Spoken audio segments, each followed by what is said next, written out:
Oh, okay. Most most Jews would have accepted that Gentiles had a place in God's future. What was far less clear, however, was how that place would manifest. How would Gentiles become the people of God? Would they become would they become the people of God by becoming Jews? Would they become the people of God by remaining Gentiles, but effectively being a sort of second tier or second division believers, somehow in some way sort of inferior to Jews? Or would they become the people of God as Gentiles on an equal footing with Jewish believers?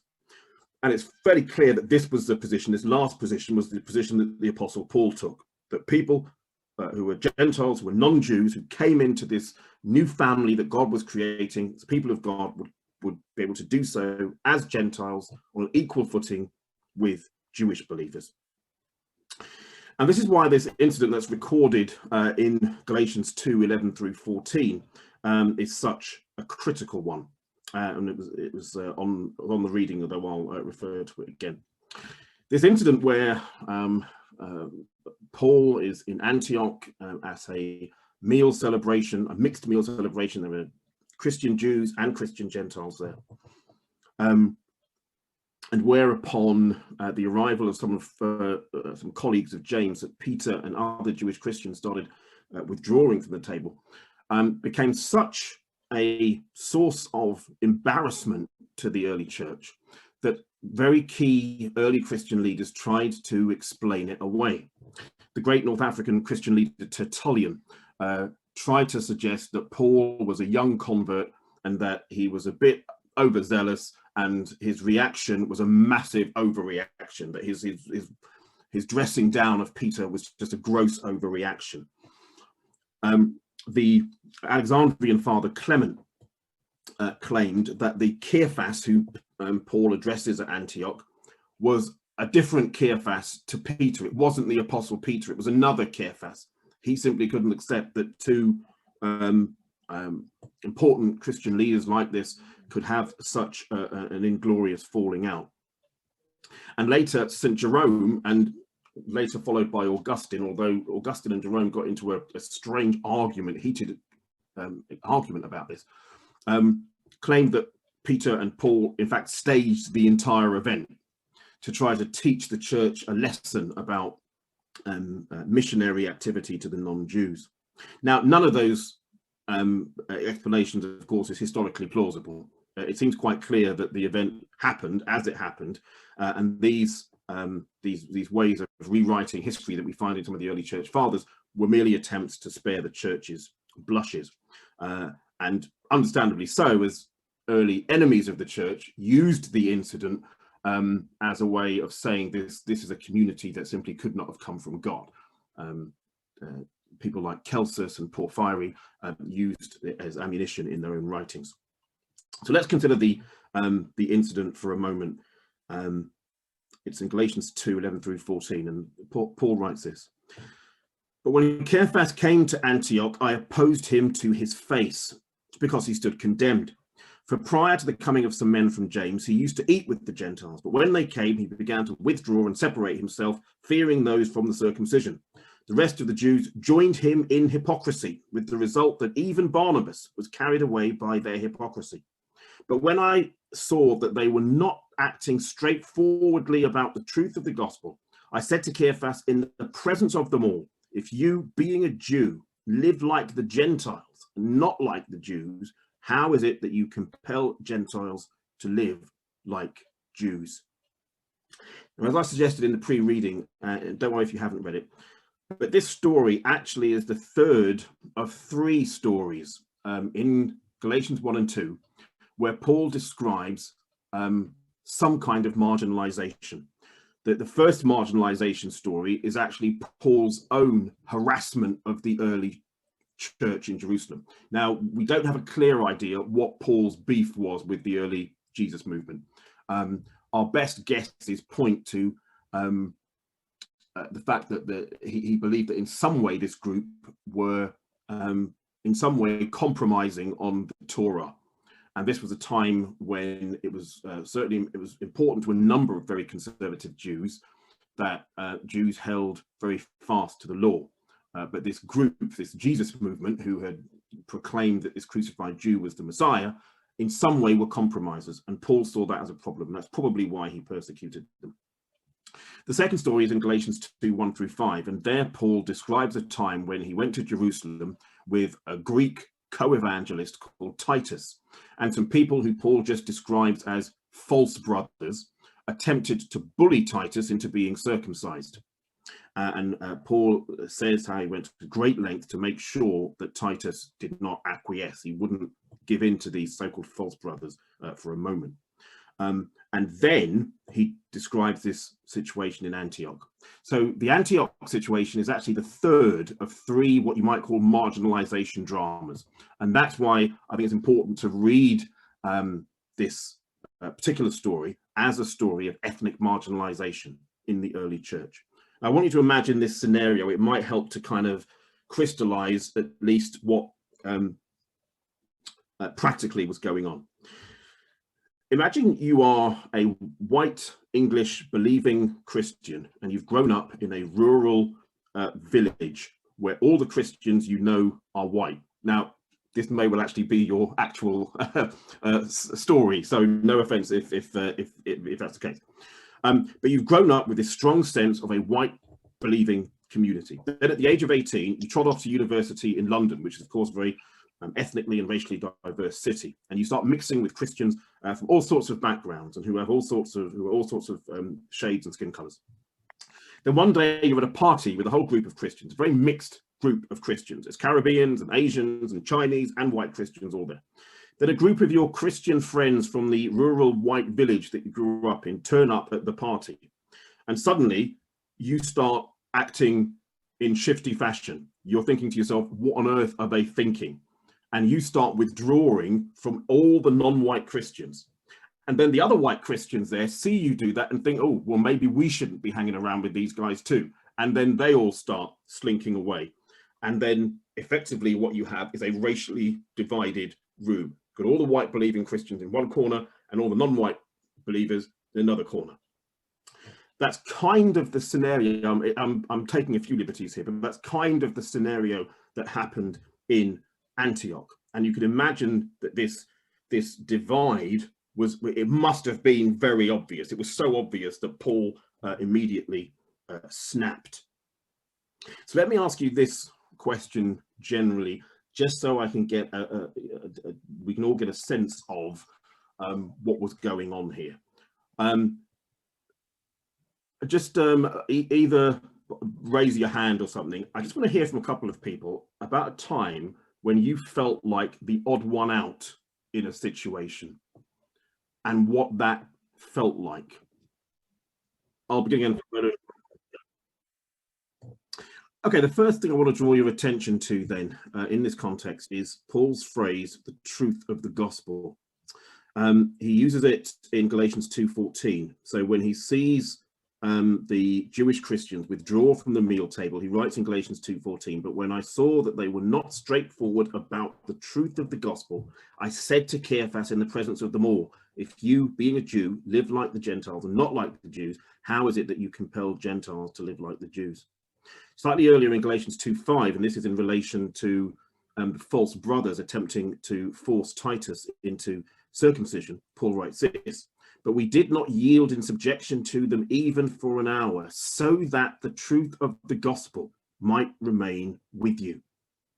The first thing to say about this ethnic marginalization drama in Antioch is that Paul writes that those Christian Jews who were isolating the Christian Gentiles were not acting in line with the truth of the gospel. And in the same way, when Paul refused to submit to those false brothers who were attempting to bully Titus into circumcision, he says the reason he resisted them so vehemently was so that the truth of the gospel wouldn't be compromised. There's a very clear consistency between how he's using the terms here.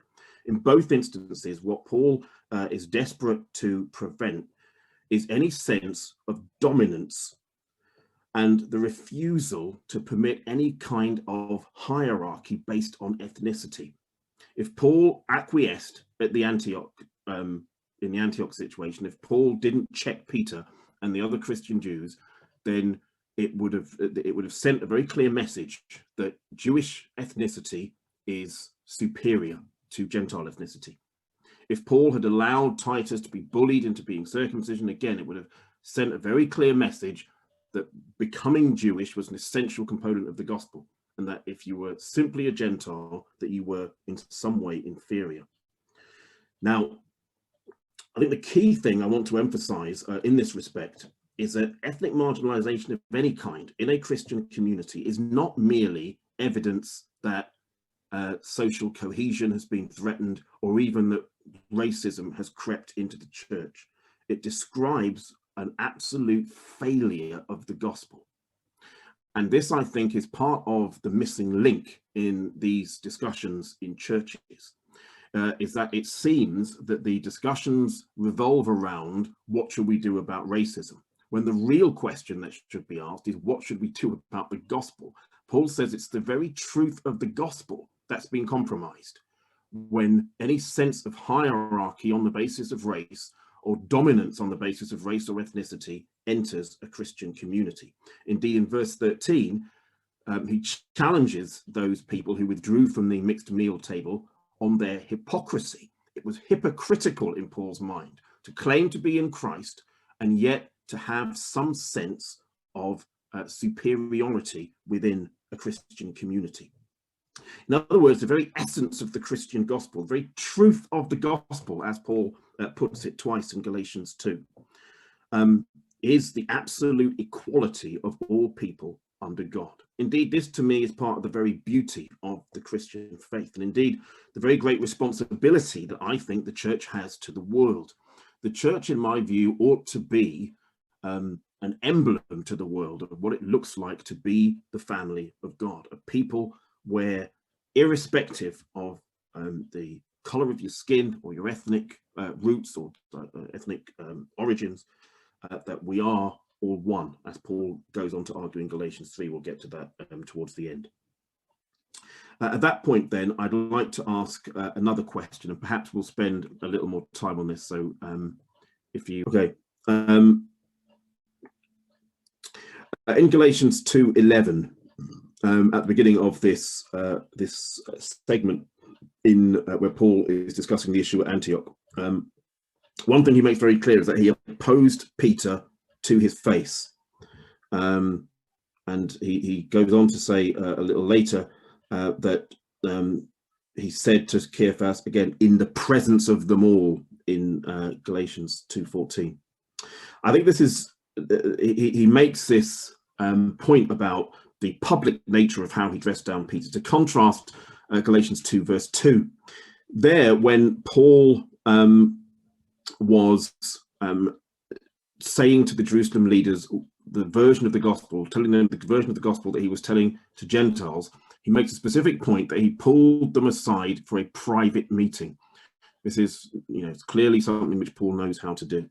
So what was this conflict then in Antioch? Was this, as the title of the talk tonight suggests, a case of apostles behaving badly? Was this just Paul's bad behavior in public and Peter's bad behavior? Should they have simply gone to one side and, Paul have a quick word in his ear? Was this public embarrassment? And try to imagine, this is Paul talking to Jesus's closest ally, right? Peter was, kind of the person who was probably the most intimately close with Jesus, certainly in the gospel record. And here's Paul, who never even met Jesus, publicly dressing him down in a big public setting. Maybe Tertullian was right. Maybe that this was just a gross overreaction. I mean, surely Paul could have approached things more diplomatically. And clearly, I think there is some contrast intended here with Galatians 2 verse 2. It's not as if Paul doesn't know how to have a private meeting if necessary. And yet it seems that this contrast is drawn for a reason. It seems to me that when it comes to defending the truth of the gospel, when it comes to calling out ethnic marginalization in a Christian community, there was simply no room for subtlety or awkwardness or fear of reputations. Now, one thing we know from Paul, partly in Galatians, certainly through 2 Corinthians, is that this was someone who did not care about public reputation. He did not care what other believers thought of him. Indeed, if you read Galatians 2, 1 through 10, he almost seems to have a sense of disdain for the Jerusalem leadership. We don't know too much about the relationships between Paul and then Peter, James and John, but there was certainly some friction. That much is clear. But I think this brings us to one more question, which I want us to think about. Because talking about this certainly does seem to bring up some real awkwardness, some fear, and some nervousness. Even, I can almost tell in the way some of you responded to the previous question that there was a real sort of sense of apprehension about approaching it. And this is a sense of apprehension that I sense across the board. Whenever we have this kind of discussion within a church context, it's really difficult to talk about. Paul was very public about it and fairly unembarrassed about, unencumbered about the perception of him. So my question then is, what is it that you think makes the discussion about ethnic marginalization and if even ethnic harmony in churches, what makes this conversation so awkward? Why is it so difficult to have?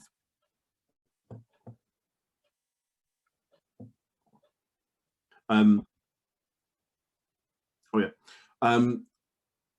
was on a one of these online forums, which I really should stay off, but someone wanted to do a quote unquote biblical lesson about how to address some of the issues, and this was in the immediate aftermath of the death of George Floyd.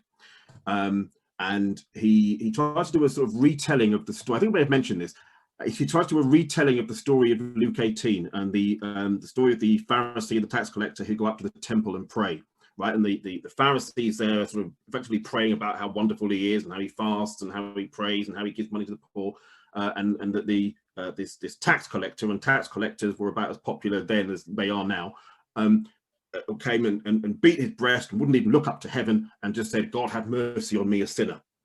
Now, this person on this online forum retold this story, only the Pharisee was a member of Black Lives Matter, talking about how wonderful he was, and the tax collector was a sort of a penitent racist who said, "God have mercy on me, a sinner." And there was his quote unquote biblical lesson, right? In other words, now I simple message I sent to him: can you explain to me, please, the grounds upon which you decided who was who in your story? I shouldn't have asked that question. The whole conversation just plummeted. He got very defensive and other people started yelling, at which point I just quietly disappeared. I think it's really, I still thoroughly maintain that if the culture and the convictions of the early church are properly understood, then this is an issue which can be dealt with in a way that is fruitful, encouraging, and that not only uplifts non-white believers, but it uplifts white believers as well. The resources that we need are within our tradition. They are within the Christian tradition. The problem is that years of what is effectively dominance and hierarchy have, I think, obscured that message. This is how Paul concludes Galatians 3. He writes in Galatians 3 and 26 and following, "For you are all sons and daughters of God through faith in Christ Jesus. For all of you who were baptized into Christ have clothed yourselves with Christ. There is neither Jew nor Greek, there is neither slave nor free, there is not male and female, for you are all one in Christ." He effectively reiterates his point about the truth of the gospel. Everyone who has faith in Christ is a child of God, whether Jew or Greek, irrespective of ethnicity, slave or free, irrespective of social class, and male or female, irrespective of gender distinction. You are all one in Christ. So for all who are baptized, there can be no racism, no classism, no sexism, for we're all one family, equally loved, equally valued, and equally forgiven in Christ. The question is, how do we go from some of the experiences that people have shared today to what sounds like almost an ideal that Paul is describing? I don't think he's describing some unattainable ideal. I think he's describing something that is possible if we understand the message of Jesus in all its fullness. So that's the end of my psychobabble. What I think would be good for the people who do want to stay on the call is perhaps to continue to talk about a couple of the questions that I already raised. Firstly, why this conversation is difficult, but secondly, let's perhaps start to think about what do we do about it? What are the resources within the Christian tradition which might become pathways to dealing with ethnic marginalization and questions of ethnic harmony within Christian communities?